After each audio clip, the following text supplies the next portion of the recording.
Welcome back, folks. I am outside in my backyard, and I'm just doing a panoramic view. The reason I'm outside in my backyard is because I just had a discussion with my neighbor, and he stressed me the fuck out.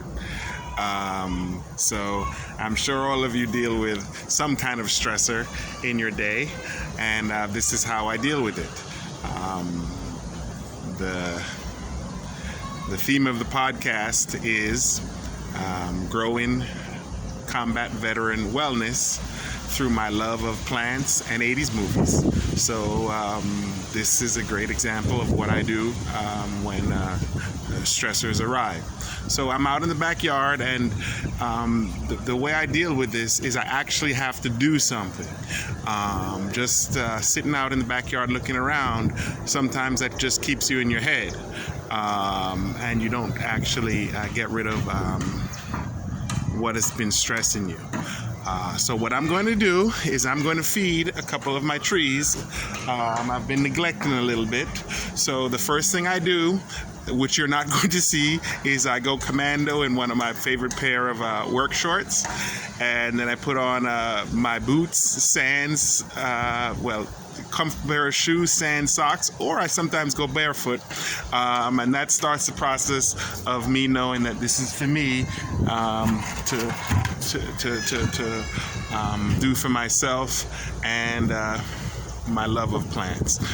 First thing you'll see down here, piece of equipment, we've got a little 5-gallon bucket. I'm going to pick this up, and we're going to walk over to my compost pit. Here's a 5-gallon bucket, simple 5-gallon bucket that you can get at Walmart or any kind of fishing outpost, and it's very useful, especially in the yard. What you're looking at now is my compost pit. On the right, we have some green matter that I cut from the trees you see above. I was trying to make them even. As you can see, I'm trying to make the fence a little bit more uniform. This tree we're looking at, he's going a little too big towards the sky, and more importantly, the electric lines. So I'm going to prune him a little bit, and that'll add green matter and the compost pit. But instead of talking your ear off, I'm going to get started with the work, which is what I'm out here to do, to get rid of, a stressor, whatever that is. PTSD, stressful work, bad boss, stressful relationship, breakup, whatever it is. I find working with plants and in the yard, agriculture, the actual doing the work, it kind of just brings your mind away to the happy place. So here you have my compost pit. This is broken down soil that I've covered. The reason I've covered it is to make sure it doesn't get too wet, because if it gets too wet, you can have kind of anaerobic action happening, and then it's not as useful as it could be. It's smelly. Here we go, the broken down soil. So what I'm going to do is grab a shovel and put that into the 5-gallon bucket, and I'm going to put a pause here, and then you're going to see like a 70s jump in the movie. So I'm not a professional filmmaker. We're going to have a pause, and then you're going to see a jump ahead in time. Okay, what you see here is my pitchfork, and I'm going to start shoveling it into my little bucket, and then I'm going to actually mix it with some organic soil, because this is nutrient rich, but I want to give the plants a boost, because I have been neglecting the trees a little bit. We're going to go to a cashew tree, and then we're going to go to a custard apple tree that I have in the front of the yard. We're going to do another pause, and then we're going to jump ahead in time. Okay, as you can see, the soil here is dark and rich. It's a little bit warm. It means there's still some bioactivity going on with the bacteria and stuff. So I'm just moving it around. I'm going to add a boost to it with my organic fertilizer. I use several different types.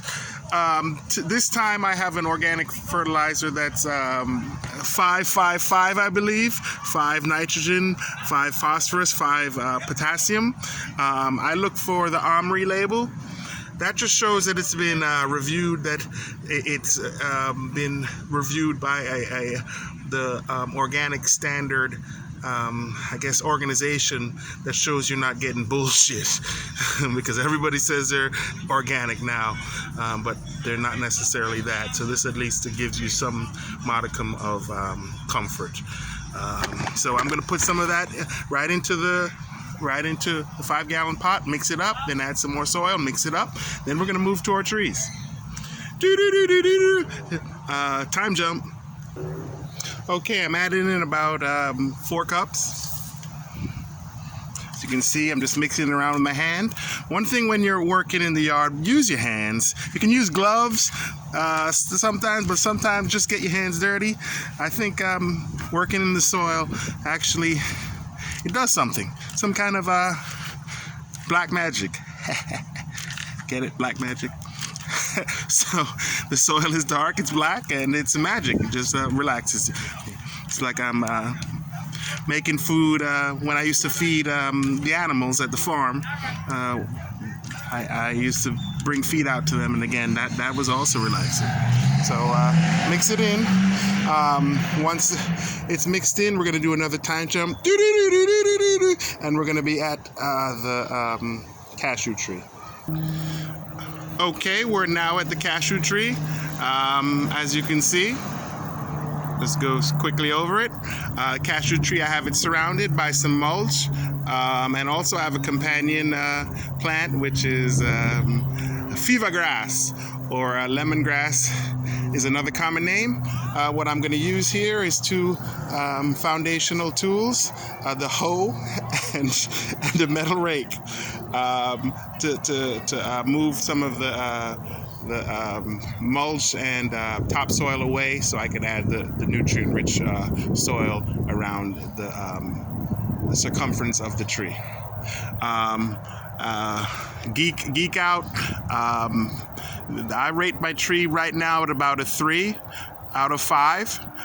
This is a basic scale used by proper plant scientists and agronomists who deal with plants. Basically, you rate your plant or seedling or any level of growth of your plant between 0 and 5. 0 is dead. And that's pretty obvious when something is dead. 1 is very poor. 2 is poor. 3 is average. 4 is good.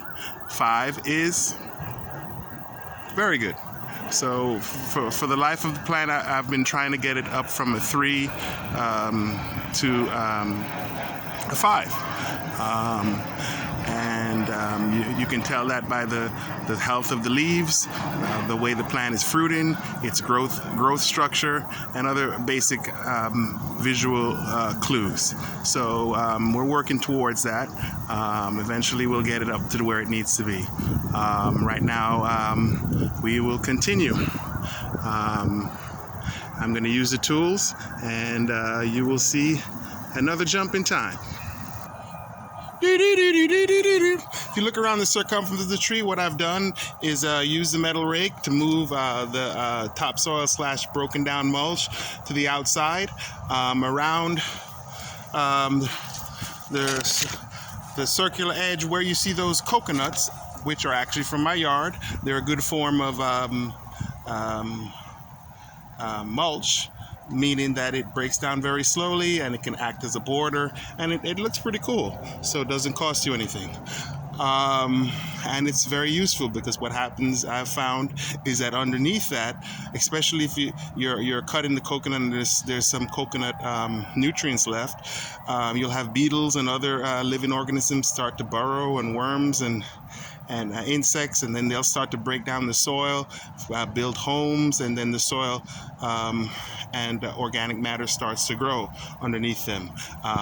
Incidentally, if we look over to my border bushes, what I've done, if you look at the base, is I've put some broken open nutrient-rich coconuts there, so I could add some nutrients to the outside without having to use some of my composted topsoil or pay for some of the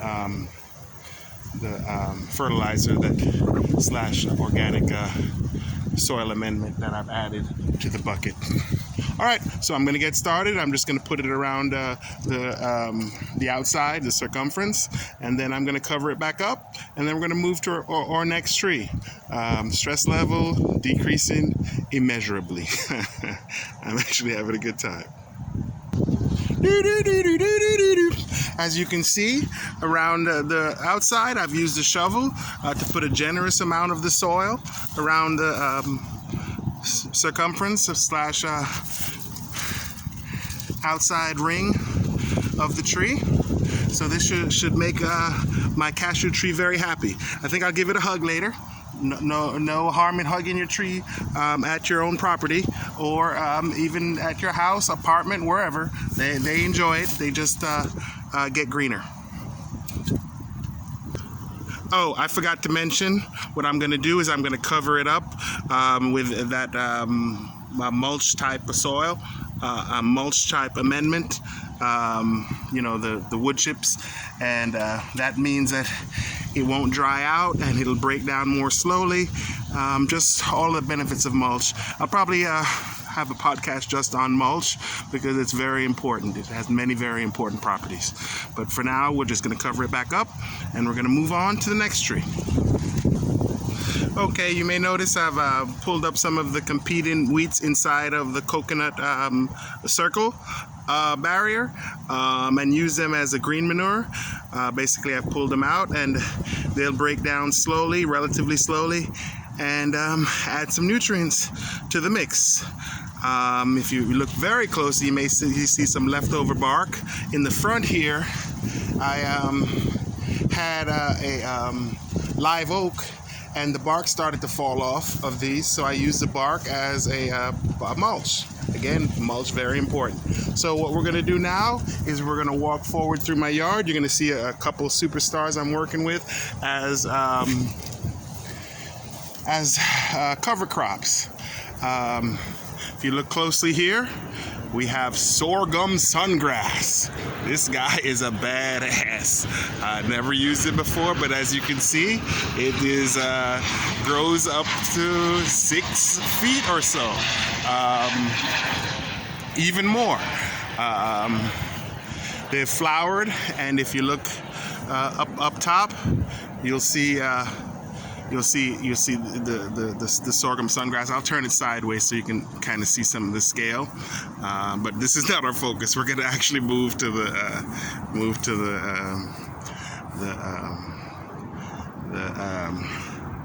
custard apple over there. Pretty damn cool, isn't it? All right, and again, these are very drought tolerant. They're very sturdy. They're a grain used in West Africa. They're very. I'll talk more about it in another podcast because I might get stuck here. So I'm going to pause and we're going to move into the future. But before I do that, I'll walk right up to the next tree that we're going to put some composted soil mixed with organic soil amendment.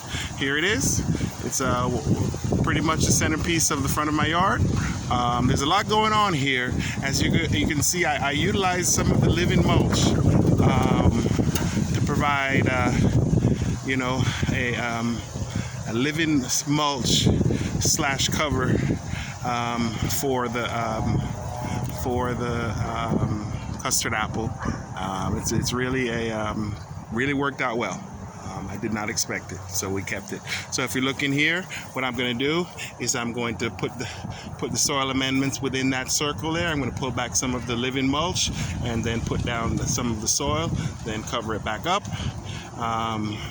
and keep it away from the trunk by about I guess about a foot or so. All right, so coming forward, you'll see a jump in time, and then you'll see me placing the soil. Okay, what you can see is around the circumference of the tree, around the outer edge, I've added the boosted composted soil. What may not be as obvious is I'm going to cover, before I pull back the living mulch on top of it, I'm going to cover that composted soil with some live oak bark. There's live oak bark underneath there, and I'm going to cover it back up with this so that will protect those nutrients so that it doesn't get competed for with the relatively friendly cover crop slash live green manure. So we're going to move forward, and after we've done that, we're just going to take a walk back, and we'll do another stress relieving part of my routine. We'll put all our tools back, wipe them down, and this expedition will be over. I'll do it anyway. That's the Twilight Zone. But it's a good science fiction theme. Oh, I also have to come up with a line from an 80s movie. I'll come up with one while we're putting away the tools, I believe. Okay, look closely. I'll try to show, go close up to see the live oak bark, which is secondary phloem for all you plant lovers out there. So you can see that bark is covering the composted soil. All right, so I'm going to cover it with the live